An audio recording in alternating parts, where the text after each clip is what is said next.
Do you think you can beat Ferrari? Big business and the government are working together. All I have are negative thoughts. They're walking into a trap. I'm working on a novel. 대학생인 척하라는 거야? Jojo, you're a 10-year-old kid. I'll never get to really be his parent. Call me Marvin. Put it there. Hollywood is queuing up to celebrate its best movies, and as it does, watch those films reflect our lives right back to us. Everything from mental illness, family, marriage, coming of age, war, and evil. Today on Context, film critics and experts weigh in on the 92nd Academy Awards.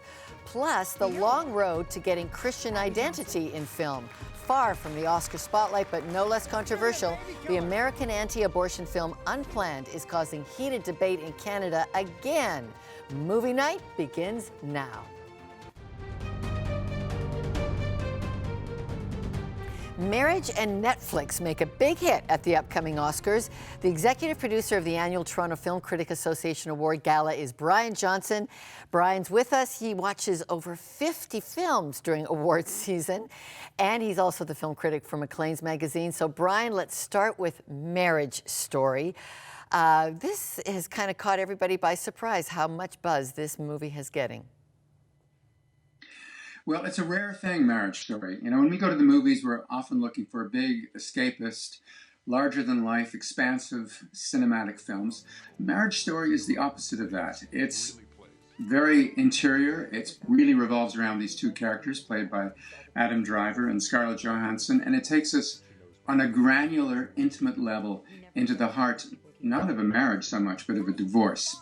And, I mean, I haven't been through a divorce, but everybody I know who has been through a divorce and who has seen this film relates to it on a very intense level. It seems to really get at the heart of an emotional conflict where the stakes are incredibly high, and just the amount of affection that is being lost or betrayed is extraordinary. The other thing that's amazing about Marriage Story is that it's made by a guy, Noah Baumbach, whose wife happens to be Greta Gerwig, who is the most visibly snubbed director with Little Women that the Academy has to offer. And gender politics are always a big issue around this time of year, not to mention racial politics, and with Oscars so white, and we're very white this year.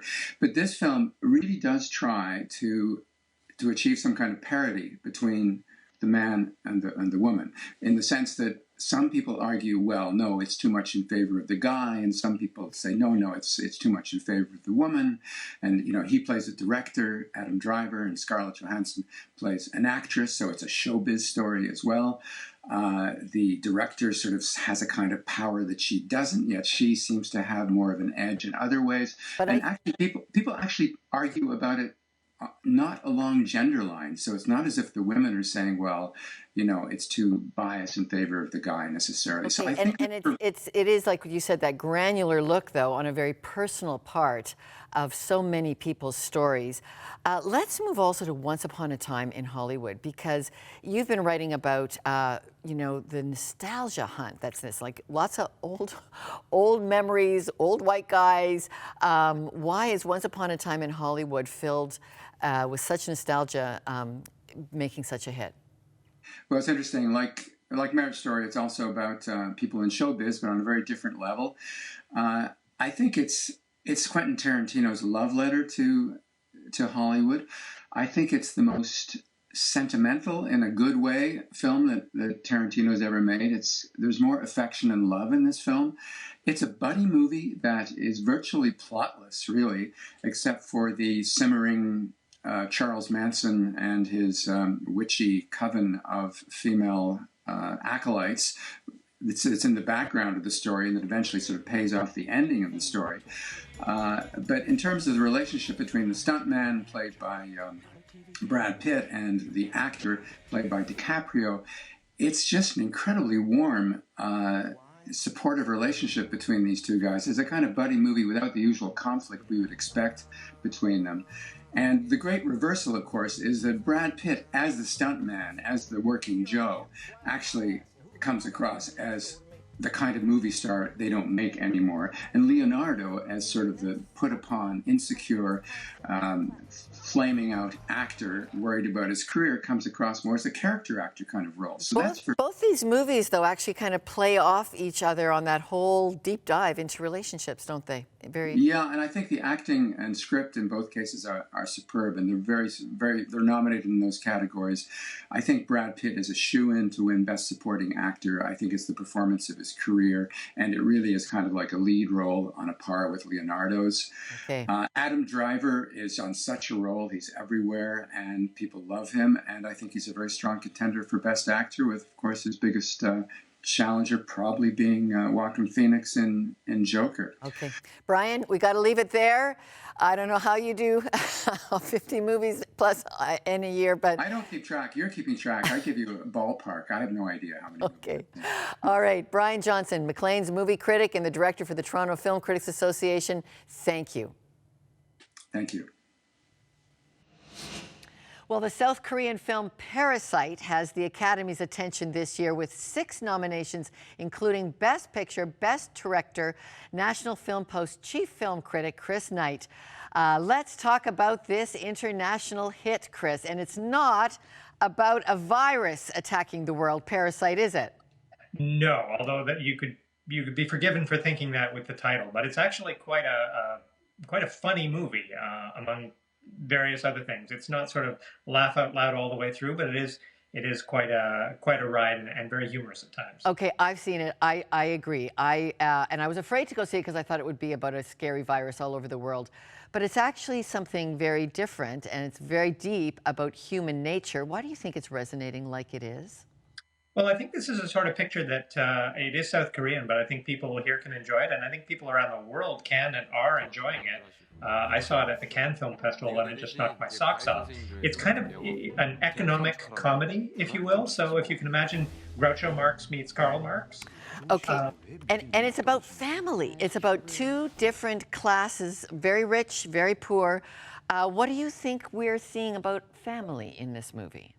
Well, I think it's sort of like a family sticking together. You've got the Kims, who are a poor family, and the Park family, who are very wealthy. And the story is basically the Kims. There's 4 of them. There's the mother and father and daughter and son.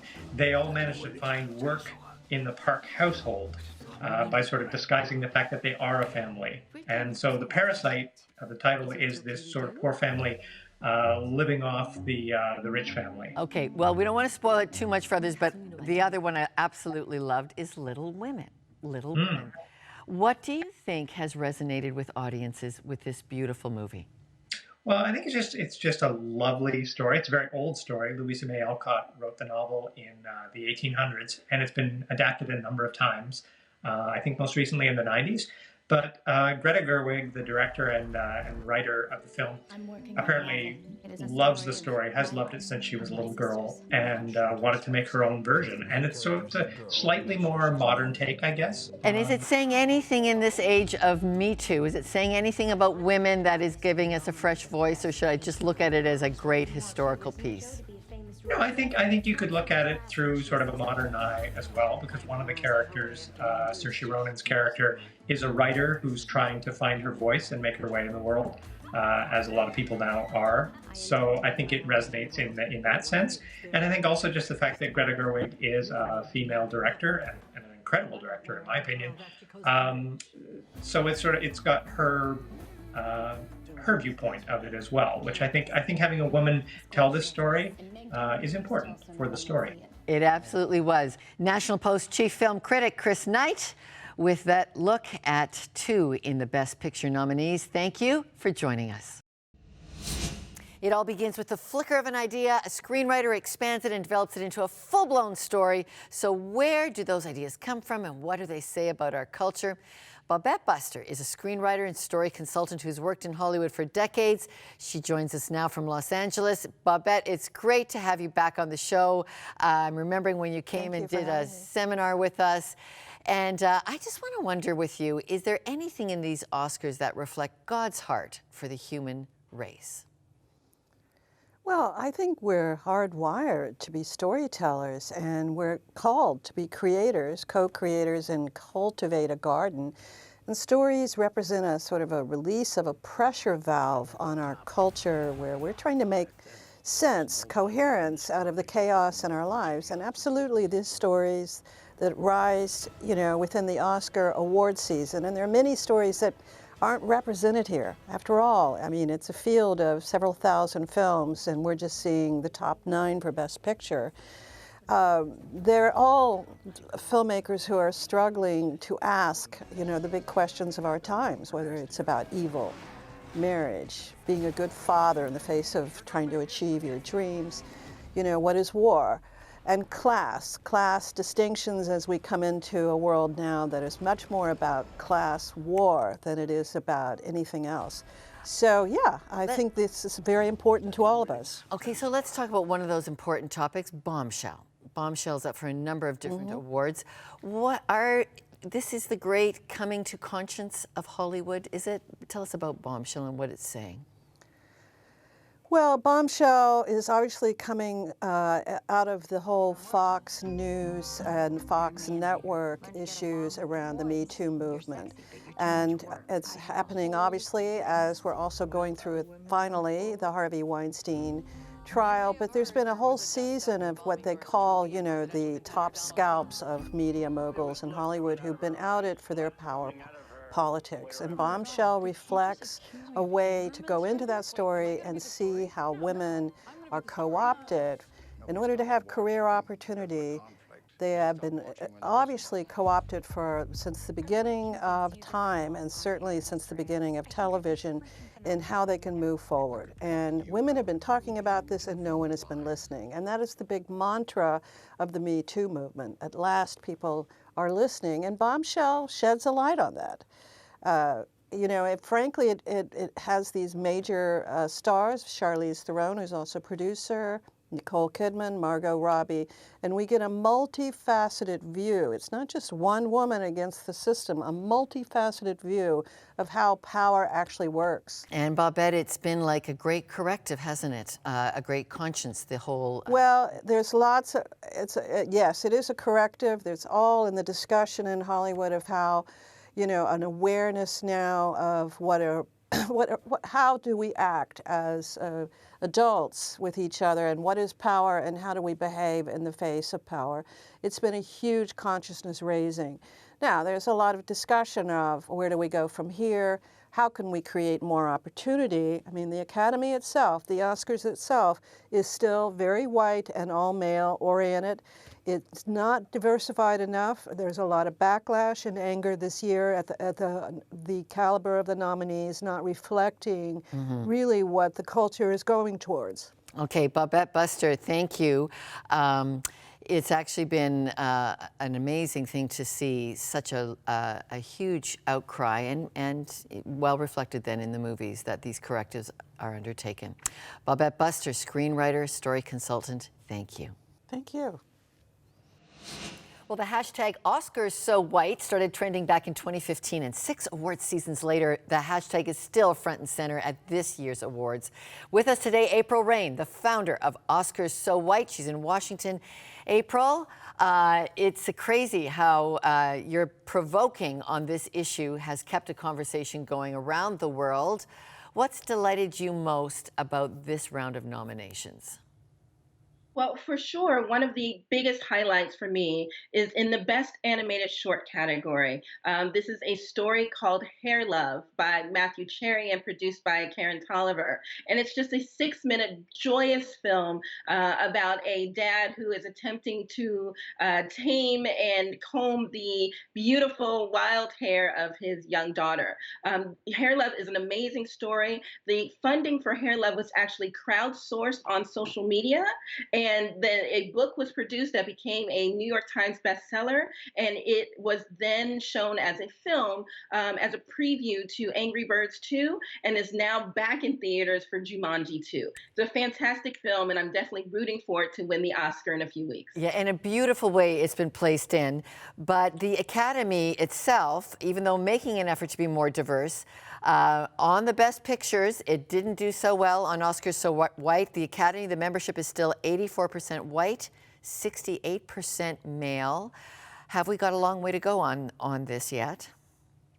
We absolutely do. And in fact, the numbers with respect to the Academy membership are better than they were when I started Oscar So White in 2015, but not by much. In 2016, for the second year in a row, there were no people of color nominated for any of the acting categories. So that means 20 slots went to non people of color. And it was then in 2016 that the Academy committed to doubling the number of people of color and doubling the number of women within its ranks. Well, they made it with respect to people of color, going from 8 to 16%. But when we know that the demographics in this country are much more than 16% people of color, we can see that they still fell short, right? In addition, the largest demographic, the fastest growing demographic of people who are audience goers are the Latinx community. And they are woefully underrepresented both in front of and behind the camera, and also within the Academy. Okay. With respect to women, they went from 25% to 32%. But again, the American population is nearly 50% women. And we see those numbers playing out with respect to Best Director and other gender neutral or genderless categories within the Academy Awards. Okay, and as delighted as we were to see Harriet Tubman's role become a Best Actress nominee in a beautiful, powerful movie, remind us why it is so important that we see diversity in our films and diversity taking our highest awards. Sure. And it's not just diversity, it's actually inclusion, which should be the goal. And it's important because everyone, all children deserve to see themselves on screen representing different facets of their experience.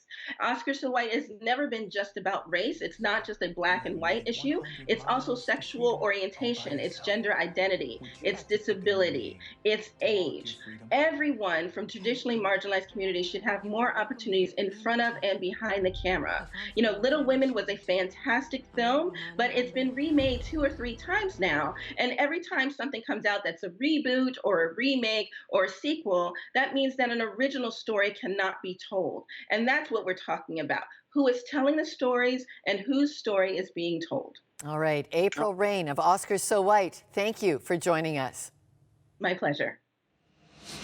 It's a dark and disturbing film whose theme has made it round several times throughout Hollywood history. So does Joker reflect society and our wider culture? Brett McCracken is senior editor at the Gospel Coalition, and he joins us from Santa Ana, California. Hey, Brett, you tell us that movies are like mirrors, even if we don't like what we see in it. So how does a film like The Joker reflect us? Yeah, it's a disturbing picture, I think, in the case of The Joker. You know, The Joker, for those of you who have seen it, is a film about the making of a villain. It's a dark, very disturbing film about the origin story of one of pop culture's, I think, most iconic villains, which is the Joker in the Batman comics. I think the fact that this movie is one of the most highest grossing movies of the year, I think it earned like $1 billion at the box office worldwide, is fascinating. And I think that what it mirrors to me about society is that we have a little bit of a attraction to these dark stories. We have attractions to stopping on the highway to watch the fiery car wreck. We have attractions to the news of murders and these things happening. But Brett, there's the theme here in The Joker of bullying and mental health. Like as all that dark, fancy stuff aside, I'm disturbed that bullying and mental health has to come out through a character like the Joker. But is that reality? Yeah, I mean, I think there is that kind of those issues that are brought up and rightly brought up, but yeah, it's unfortunate that they're brought up in the case of the making of a villain, kind of demonizing this character who clearly does have mental health issues. But I think what's most disturbing about this film is that, and it's kind of has this theme of television, and the movie opens and closes with looking at TV screens in this kind of meta way, right? It's wanting us to reflect on the nature of TV and movies and watching things. And I think the film confronts us with this question of why do we love watching these things, these dark stories unfold on TV? Why do we love watching people die on screen and explode and have blood. You're like, what is so fascinating to us, compelling to us about that? You know, when I saw the Joker in the theater, the movie ends with this kind of shocking act of violence, and some people like cheered, like it was this cathartic release of, I don't know, something within them loved seeing this cathartic act of violence at the end of the film, and it was just so disturbing to me. But it reinforced to me what I think this film reflects back to us, is asking us these questions, like, why are you entertained by this? Like, what does it say about our society? Yeah. And why is mental health and really, why is mental health being made to be sport the way the Joker does? Okay, Brett McCracken, that's a tough story to look into, but thank you, senior editor at the Gospel Coalition, for helping us understand the worldview we're being fed. Thank you. Thank you. Still ahead, popular but not without protest, the movie Unplanned gets more controversy in Canada than the US, and now from a group you wouldn't expect.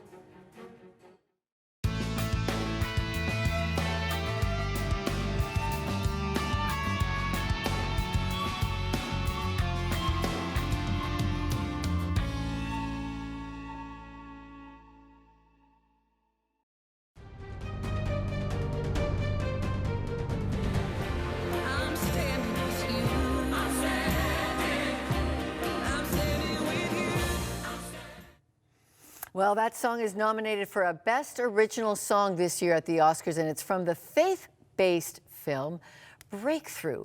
But boy, Oscar nominations are rare for faith-based films. Mel Gibson's The Passion of the Christ was a heavy hitter back in 2004. Jason Barbeck, you are one of the directors of the Canadian International Faith and Family Film Festival. Yes. Okay, you've helped us navigate this for a while, trying to get faith-based films all the way to the most eyeballs as possible. 6 out of the 9 films up for Best Picture, though, this year are rated R. Why are family-friendly films, faith-based films, impossible to make in the Oscar lineup? Well, it seems that this coined phrase, faith-based, started a little while back in Hollywood, and it started with when films like War Room, God's Not Dead came out. So there definitely was a Christ-centric, Jesus kind of theme in these films. So I think now when you say faith-based, they put you right in that box. Our festival is faith and family friendly, so we're all about inclusion of these films that's for every age. I think people just get scared and they step back, especially in the Hollywood world. They think, oh, okay, they put you right into a box. You are this and we are that. And it's kind of hard to sort of, blend the two. And against those incredible odds, you've awarded to try to encourage that voice for Hollywood and beyond. Unplanned. You felt that deserved the top award for your people. Why? It was a fantastic film, and it was really earth-shattering in a lot of ways. And we felt that every year we give a Faith Achievement Award to someone in our industry who's doing this. And Carrie and Chuck were the perfect candidates for the Faith Achievement Award at CIFF. Okay, let's go now to Los Angeles. Carrie and Chuck, we're thrilled to have you with us. Carrie Solomon and Chuck Konzelman, you know them from God Is Not Dead, but now Unplanned. You guys, you tackle such controversial topics. If you want to get to the Oscars, do you actually think abortion is going to get you to the Oscars, Chuck? No, I don't think we're at any risk of being invited. We were very well aware that we were making a pro-life film in a pro-choice town. Okay, all right, but it has boomed in publicity. Unplanned has boomed in publicity. You're in trouble again for it in Canada. We've just had 44 university professors at a Catholic university, King's University in London, Ontario, say this should not have been shown in the context that it was shown on our campus. What do you say about that kind of publicity, Carrie? I just think it's pathetic, to be honest. I think the next letter they should write should be their resignations. This is a Catholic university, and people are saying that abortion is a necessary thing for women and to protect women. How does that protect women or children? I don't understand. But this is what we fight. We fight this every day. Okay, let's talk a little bit about that fight. So what you're trying to do is put a Christian view, a certain Christian view, into the most competitive space for people's imagination, the big movie. What are the challenges the public should know about putting Christian thought into that kind of environment? Chuck, what would you say? Well, it's what's arrayed against us. If I was to use Canada as an example, you know, when we first started out, we couldn't find any exhibitors, the movie theater owners willing to take us in. We couldn't find distributors.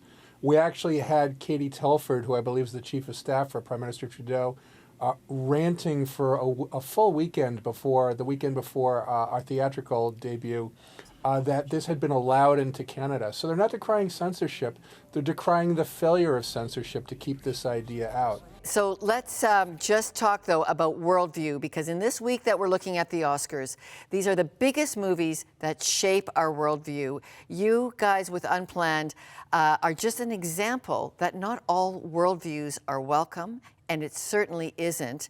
The artistic community is not about free speech. So give us your advice for how people who wish their moral views could be represented in the biggest arenas should progress. What can we do to support that happening? I think you have to go forward and make the best project you can make. You need to feel the Spirit and do what the Spirit says. You cannot be guided by men. You can't be running after a statue. You can't be doing any of that. That means nothing to us. What matters to us is truth. Love, mercy, truth, justice, the character of the Lord overall. Your next script is already in development. Thank you very much, and great to have you on the program today. Great to have what happens when people like Sif and others all just start rowing in the right direction. Thank you. Your imagination is for sale. So before you give it all to Oscar-nominated films, a word about putting belief in God into your imagination. Because God so loves the human race, communication from God to us is always underway if we listen and look for it. Christian media and film takes a community. It takes you in the audience, we in producing. And Context is part of the Crossroads Media family that is supported by viewers like you who want to have more opportunity to have our lives challenged, shaped, and encouraged by the truths of God. Our latest project has been a streaming service, Castle. With over 1,200 titles in it, Castle is free to view. Tap into it at intothecastle.com. And it's free because a community builds it. And when you donate to Context, you're part of building those stories that are giving God's love to a wider audience in our world. For all of us, thanks for joining us, and check us out online.